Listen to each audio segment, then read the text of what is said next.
السلام علیکم پیارے ویورز، امید ہے کہ آپ سب خیریت سے ہوں گے۔ میں آپ کو اپنے چینل پر خوش آمدید کہتی ہوں۔ اگر آپ کو میری ویڈیو پسند آئے تو لائک، شیئر اینڈ سبسکرائب کیجیے گا اور بیل بٹن کو لازمی پریس کیجیے گا۔ چلیں تو ویڈیو کو سٹارٹ کرتے ہیں۔ ایک بچے کے ایمان کی آزمائش۔ پہلے زمانے میں ایک بادشاہ تھا۔ اس کے ہاں ایک جادوگر تھا۔ جب جادوگر بوڑھا ہوا تو اس نے بادشاہ سے کہا کہ میں اب بوڑھا ہو چکا ہوں اور میری موت کا وقت قریب آ رہا ہے، مجھے کوئی بچہ سونپ دو، میں اسے جادو سکھا دوں۔ چنانچہ ایک ذہین لڑکے کو وہ تعلیم دینے لگا۔ لڑکا اس کے ہاں جاتا تو راستے میں ایک راہب کا گھر پڑتا، جہاں وہ عبادت میں اور وعظ و نصیحت میں مشغول ہوتا۔ یہ بھی کھڑا ہو جاتا اور اس کے طریقہ عبادت کو دیکھتا۔ آتے جاتے یہاں رک جایا کرتا تھا۔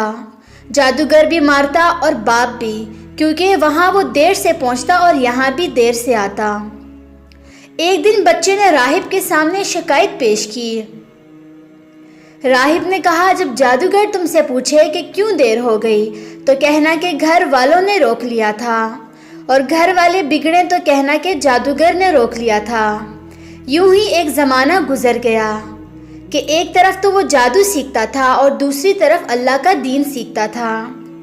ایک دن یہ دیکھتا ہے کہ راستے میں ایک زبردست ہیبتناک سانپ پڑا ہے، جس نے لوگوں کی آمد و رفت بند رکھی ہے۔ ادھر والے ادھر اور ادھر والے ادھر ہیں، اور سب لوگ ادھر ادھر پریشان کھڑے ہیں۔ اس نے اپنے دل میں سوچا کہ آج موقع ہے کہ میں امتحان لوں، راہب کا دین اللہ کو پسند ہے یا جادوگر کا۔ اس نے ایک پتھر اٹھا کر اور یہ کہہ کر اس پر پھینکا کہ اے اللہ، اگر تیرے نزدیک راہب کا دین جادوگر کی تعلیم سے زیادہ محبوب ہے تو اس جانور کو اس پتھر سے ہلاک کر دے، تاکہ لوگوں کو اس بلا سے نجات مل جائے۔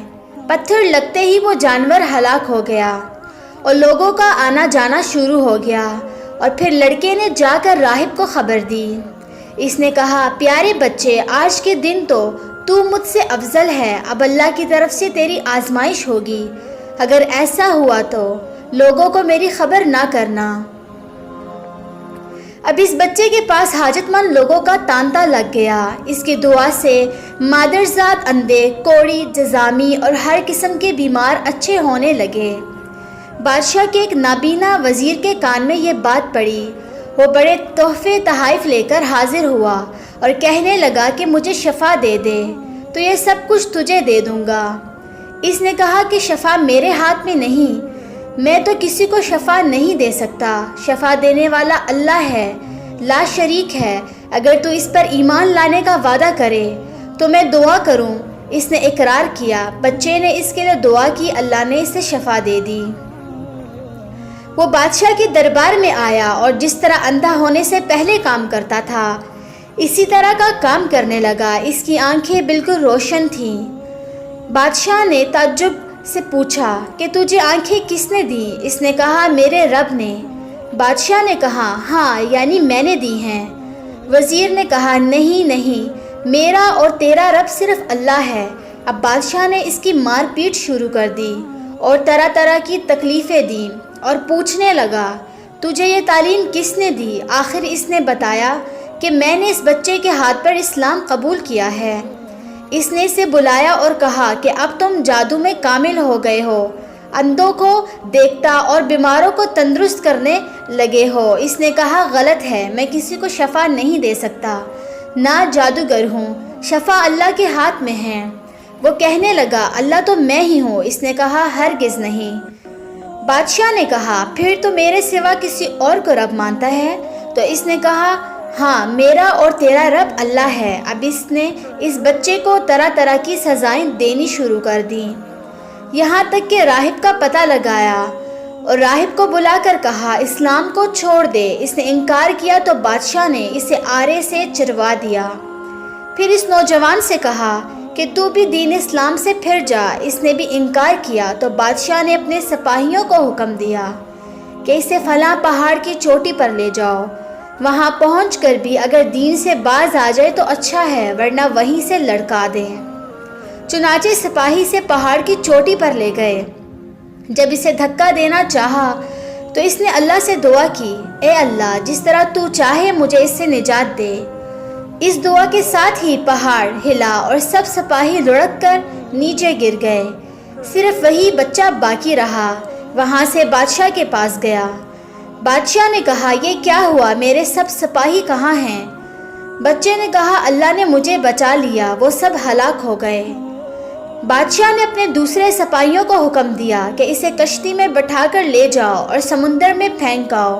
یہ لوگ اسے لے کر چلے۔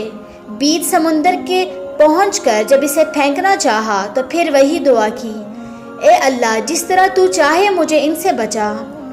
دعا کے ساتھ ہی موج اٹھی اور سارے کے سارے سپاہی سمندر میں ڈوب گئے، صرف وہی بچہ باقی بچا۔ پھر وہ بادشاہ کے پاس آیا اور کہنے لگا، میرے رب نے مجھے بچا لیا، اور اے بادشاہ تو چاہے کتنی تدبیریں بھی کر لے تو مجھے ہلاک نہیں کر سکتا۔ صرف ایک صورت ہے، جس طرح میں کہوں اگر تو اس طرح کرے تو میری جان نکل سکتی ہے۔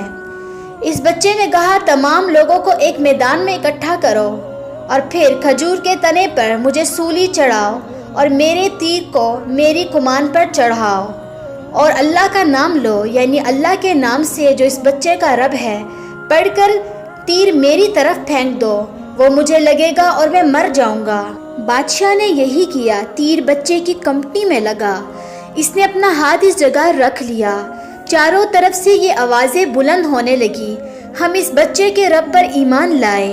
یہ حال دیکھ کر بادشاہ کے ساتھی بڑے گھبرائے اور کہنے لگے، ہم تو اس بچے کی ترکیب سمجھے ہی نہیں، دیکھیے اس کا اثر کیا پڑا، سب لوگ دین اسلام میں داخل ہو گئے۔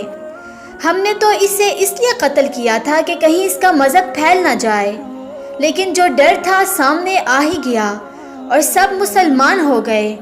بادشاہ نے کہا، اچھا یہ کرو کہ تمام محلوں اور راستوں میں خندقیں کھدواؤ، ان میں لکڑیاں بھرو اور آگ لگا دو، جو اس دین سے پھر جائے چھوڑ دو اور دوسروں کو اس میں پھینک دو۔ مسلمانوں نے صبر، شکر اور سہارے کے ساتھ آگ میں جلنا منظور کیا اور اس میں کودنے لگے۔